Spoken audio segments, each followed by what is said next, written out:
Hello students, আজকে তোমাদের জন্য ক্লাস 8-এর প্রশ্নবিচিত্র 2025-এর পরিবেশ বিজ্ঞানের মডেল কোশ্চেন পেপার 6 আলোচনা করছি, পেজ নম্বর 202।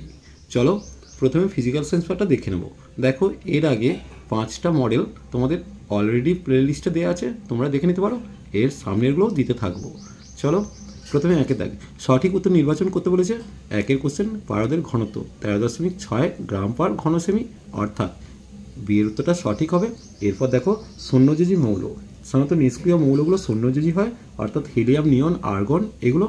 তাহলে এখানের মধ্যে হিলিয়ামটা অপশন হবে। 3-এর কোশ্চেন, তরলের চাপ ক্রিয়া করে সব দিকে সমানভাবে, বিয়ের উত্তরটা সঠিক। কোনো বস্তুর স্প্রিং তলায় পাঠ 7 কেজি হলে ওই বস্তুকে পৃথিবী যে বল দ্বারা টানে সেটা 9.8 গুণিত 7 নিউটন হবে, অর্থাৎ 68.6 নিউটন। কিন্তু এখানে কোনো অপশন দেওয়া নেই, তাই কোশ্চেনের সম্মত ভুল দেওয়া আছে। এরপর দেখো হাইড্রোজেন 3.1 এইচ এর পরমাণু ক্রমাঙ্ক, যেহেতু একটা প্রোটন আছে তাই পরমাণু ক্রমাঙ্ক 1 হবে, অর্থাৎ সি এর উত্তরটা সঠিক হবে। এরপর 2-এর দাগে দেখো একটি বাক্যে উত্তর দিতে বলেছে, কাঁচকে রেশম দিয়ে ঘষলে কোনটিতে ধনাত্মক কোনটিতে ঋণাত্মক। যদি তুমি সেন্টে দেখো তাহলে কাঁচটা ওপরে হবে, রেশমটা নিচে আছে। তাহলে কাঁচে কি হবে? তাহলে কাঁচটাতে ধনাত্মক হবে। তাহলে এখানে আমি লিখলাম কাঁচে ধনাত্মক আর সিল্কে বা পশমে ঋণাত্মক। এরপর কোন প্রখ্যাত বিজ্ঞানীর পরীক্ষা থেকে তড়িতের প্রকৃতি সম্বন্ধে প্রাথমিক ইঙ্গিত পাওয়া যায়? উত্তর হবে বেঞ্জামিন ফ্রাঙ্কলিন। তাহলে এই জায়গাটা বেঞ্জামিন ফ্রাঙ্কলিন কথাটা লিখে দিচ্ছ, কয় ফ্রাঙ্কলিন। এরপর দেখো কুলম্বের সূত্রের গাণিতিক রূপটি লেখো।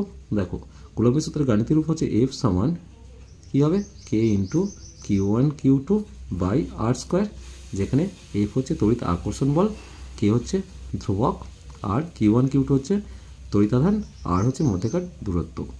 পরমাণুর প্রকৃত ভর কোন এককে মাপা হয়? পরমাণুর প্রকৃত ভর পারমাণবিক ভর একক, উত্তরটা হবে পারমাণবিক ভর একক, যেটাকে আমরা AMU বলে চিনি। এরপর দেখো ব্লু ভিট্রিয়ল কাকে বলে? সাধারণত তুঁতেকে ব্লু ভিট্রিয়ল বলে। তাহলে তুঁতের রাসায়নিক নামটা লিখে নেব। তাহলে কপার সালফেট CuSO4, এখানে 5H2, 5 অণু কেলাস জল থাকে। এরপর দেখো 3-এর দাগ শূন্যস্থান পূরণ করতে বলেছে, পৃথিবী পৃষ্ঠ থেকে উৎক্ষিপ্ত কৃত্রিম উপগ্রহকে পৃথিবী ঘিরে ড্যাশ পথে আবর্তন করে। এটা হচ্ছে কক্ষপথ বরাবর, উপবৃত্তের কক্ষপথ যেটা সেটা হবে। তাহলে এখানটায় কক্ষপথ লিখে দিলাম। এরপর অ্যামোনিয়ার গন্ধ ঝাঁঝালো হয়, তাহলে এই জায়গাটা শূন্যস্থানে তোমরা ঝাঁঝালো কথাটা লিখছো, যেটা প্রস্রাবাগারে তোমরা পেয়ে থাকো। হীরক তড়িতের কী হবে? কুপরিবাহী। তাহলে এই জায়গাটা হীরক কিন্তু তড়িতের কুপরিবাহী, তাপের সুপরিবাহী, কথাটা একটু খেয়াল রাখবে। এরপর দেখো বিপরীত জাতীয় আধান পরস্পরকে কী করবে? আকর্ষণ করবে। সম হলে বিকর্ষণ করবে, আর বিপরীত হলে আকর্ষণ করে। এরপর 4টা, আমি এক প্রকার বল যখন কোনো বস্তুকে কোনো তরলে ডোবানো হয় তখন ওই বস্তুর ওপর আমাকে প্রয়োগ করে। আমি কে? আমি হচ্ছে প্লবতা। তাহলে উত্তর হবে আমি প্লবতা। বলও লিখতে পারে আমি প্লবতা বল। এরপর দেখো সাজিয়ে লিখতে বলছে, নিউটনের আবিষ্কারক কে? স্যাডউইক হবে। তাহলে স্যাড উইক উত্তরটা হবে। এরপর দেখো এর সাথে একটা অথবা দিয়েছে, যে গ্যাসের গন্ধ পচা ডিমের মতো তাকে হাইড্রোজেন সালফাইড বলে। তাহলে এইটাকে হাইড্রোজেন সালফাইড। এরপর দেখো 6-টা উদাহরণ সহ সমযোজী যৌগের বৈশিষ্ট্য লিখতে বলেছে, চলো দেখে নেব। এরপর হচ্ছে সমযোজী যৌগ জলে অদ্রাব্য লিখব, অণুর অস্তিত্ব আছে, আয়ন দিয়ে তৈরি নয়, গলনাঙ্ক স্ফুটনাঙ্ক কম। তাহলে সমযোজী যৌগের উদাহরণ কী লিখবে? সমযোজী যৌগের উদাহরণ হচ্ছে চিনি লিখবে, চিনি লিখতে পারো। এরপর দেখো কী দিয়েছে, আইসোটোপ ও আইসোবার বলতে কী বোঝো?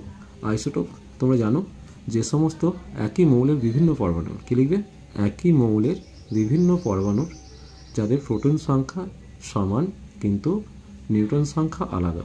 তাহলে একই মৌলের যে সমস্ত পরমাণুর প্রোটন সংখ্যা 1 কিন্তু নিউট্রন সংখ্যা ভিন্ন তাদের আইসোটোপ বলে। উদাহরণটা লিখে নেবে, প্রোটিয়াম, ডয়টেরিয়াম আর ট্রিটিয়াম বা ট্রিসিয়াম, 1H1, 1H2 আর 1H3, প্রোটিয়াম, ডয়টেরিয়াম আর ট্রিসিয়াম। আইসোবার তাহলে ভিন্ন মৌলের যে সমস্ত পরমাণুর ভর সংখ্যা সমান তাদের আয়ুষ্য বার বলে। ভিন্ন মৌলের যে সমস্ত পরমাণুর ভর সংখ্যা সমান তাদের আয়ুষ্য বার বলে। যেমন কার্বন 6-14 লিখবে, কার্বন 6-14, আর নাইট্রোজেন 7-14, যাদের ভর হচ্ছে দেখো 14 কিন্তু প্রোটন সংখ্যা আলাদা। এরপর দেখো প্রদত্ত অক্সাইডগুলির প্রকৃতি। প্রথমে জিঙ্ক অক্সাইডটা কী হবে? জিঙ্ক অক্সাইড হচ্ছে উপধর্মী অক্সাইড, তাহলে জিঙ্ক অক্সাইড হচ্ছে উপধর্মী অক্সাইড, এটা লিখে দিলাম। এরপর যেটা চলে আসছে বি হচ্ছে আম্লিক অক্সাইড, তাহলে এই জায়গাটা আমি আম্লিক লিখে দিলাম, আম্লিক অক্সাইড। এরপর 3 নম্বর হচ্ছে সিয়েরটা কী হবে? ক্ষারকীয় অক্সাইড বা ধাতব অক্সাইড লিখতে পারে, তাহলে এই জায়গাটা ক্ষারকীয় অক্সাইড। এরপর দেখো অ্যালুমিনিয়াম অক্সাইডটাও উপধর্মী অক্সাইড হবে, তাহলে এই জায়গাটায় অ্যালুমিনিয়াম অক্সাইড লিখে দিলাম। এরপর বিজ্ঞানী রাদারফোর্ডের ফর্মুলার 4টি বৈশিষ্ট্য লিখতে বলেছে, চলো দেখে নেবো। এটা তোমাদের বই থেকে করে দিচ্ছি। দেখো 1 নম্বর হচ্ছে পরমাণুর বেশিরভাগ জায়গায় ফাঁকা। 2 নম্বর হচ্ছে পরমাণুর প্রায় সমস্ত ভরই তার মাঝখানে অতি অল্প জায়গায় জড়ো হয়ে আছে। তিনি এই ভারী অংশের নাম দিলেন নিউক্লিয়াস বা কেন্দ্রক। পরমাণু নিউক্লিয়াসের মধ্যেই তার সমস্ত ধনাত্মক চার্জ সীমাবদ্ধ থাকে, আর নিউক্লিয়াসকে কেন্দ্র করে ইলেকট্রনগুলি নানান বৃত্তাকার পথে ঘুরছে। এরপর দেখো অবাধে পতনশীল বস্তুর ক্ষেত্রে গ্যালিলিও 3টি সূত্র লিখতে বলেছে। দেখো 1 নম্বর একই উচ্চতা ও স্থির অবস্থা থেকে অবাধে পতনশীল বস্তু সমান দ্রুততায় নিচে নামবে। 2 নম্বর সময় বাড়ার সঙ্গে সঙ্গে পতনশীল বস্তুর বেগও বাড়তে থাকে। 3 নম্বর সময় বাড়ার সঙ্গে সঙ্গে পতনশীল বস্তুর অতিক্রান্ত দূরত্ব বাড়তে থাকে। এরপর দেখো বস্তুর ভাষণের শর্ত দুটো লিখতে বলেছে।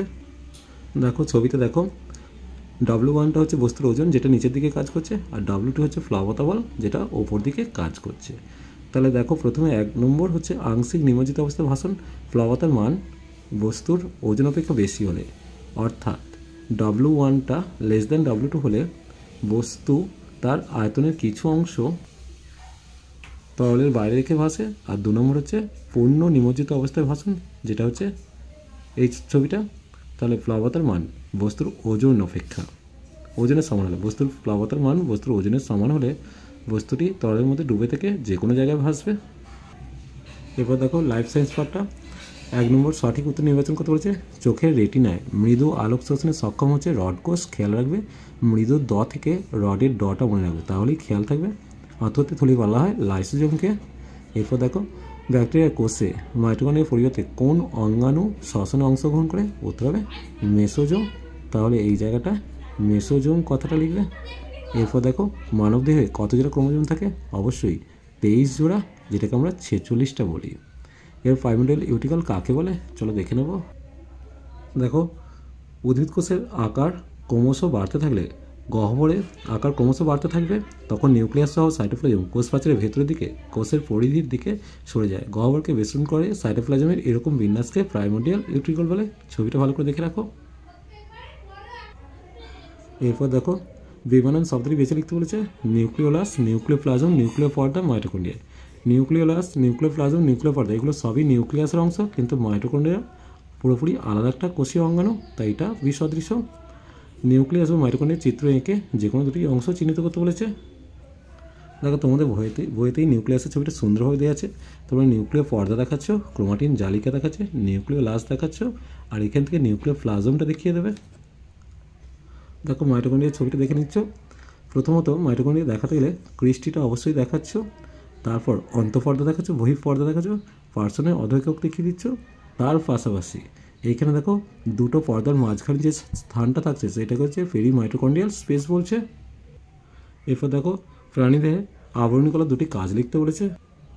1 নম্বর হচ্ছে আবরণীকলার কাজ হচ্ছে বাইরের আঘাত থেকে রক্ষা করা, আর 2 নম্বর হচ্ছে কোষের ভেতরে বিভিন্ন অঙ্গের আচ্ছাদন গঠন করে। দেখো ক্লোরোপ্লাস্টের অবস্থান সবুজ পাতা ও কাণ্ডে ক্লোরোপ্লাস্টিক থাকে, মানে সবুজ কাণ্ডে, যেটা কাজটা হচ্ছে সালোকসংশ্লেষ প্রক্রিয়ায় খাদ্য তৈরি করে। আর ক্রোমোপ্লাস্টিক হচ্ছে অবস্থান কোথায় করছে? সবুজ ছাড়া অন্যান্য রঙিন অংশেও, যেমন ফুল ও ফলের ত্বকে।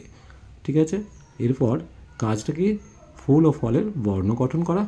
চলো আজ এই পর্যন্তই। নেক্সট ভিডিও নিয়ে খুব তাড়াতাড়ি হাজির হবো। ভিডিওটি ভালো লাগলে লাইক শেয়ার কমেন্ট করো, পারলে চ্যানেলটিকে সাবস্ক্রাইব করে নিও। চলো টাটা, বাই বাই।